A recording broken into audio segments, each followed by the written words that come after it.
Hello everyone, good morning. Welcome back to my another daily blog. তো কেমন আছো তোমরা সবাই? আশা করি ভালো আছো। আমি অনেক ভালো আছি।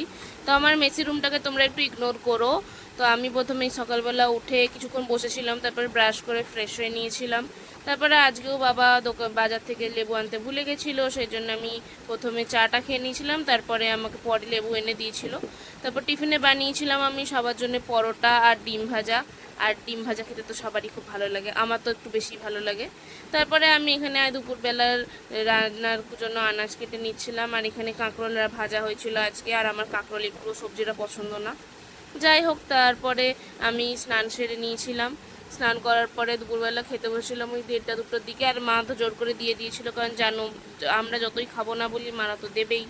খাওয়া দাওয়া কমপ্লিট করার পরে বিকেলের বেলার দিকে আমার একটু আম ছিল, আর গ্রীষ্মকাল তো এই জন্যই আমরা টলারেট করি না আমের জন্যে। তো আম খেয়েছিলাম একটা। তারপর বিকেলবেলা মা আমাকে এক দোকানে পাঠিয়েছিল। তো একটু একটু বৃষ্টি হচ্ছিলো, তো আমি এখানে গিয়ে চিকেন নিয়ে এসেছিলাম। তো আজকে রাতেরবেলা চিকেন হয়েছিল। আর এখানে আমার মা উনানটা ধরিয়ে দিয়েছিল, আমি তারপরে এখানে জোগাড় করে দিচ্ছিলাম, তারপর রান্না বসিয়ে দিয়েছিলাম আমি।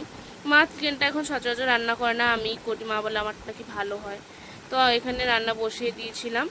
তারপরে আমার ফোনে চার্জ ছিল না বলে আমি কিছুই রেকর্ড করতে পারিনি। তারপরে খাওয়ার সময় একটু রেকর্ড করে নিয়েছিলাম। তো ডিনারটা আমি করে নিয়েছিলাম চিকেনের তরকারি ভাত দিয়ে। তো আজকের মতো এতটাই। ভিডিওটা ভালো লাগলে লাইক, কমেন্ট, শেয়ার, আর আমার চ্যানেলটাকে সাবস্ক্রাইব করে দিও। দেখা হচ্ছে নেক্সট ব্লগে। ততক্ষণের জন্য টাটা।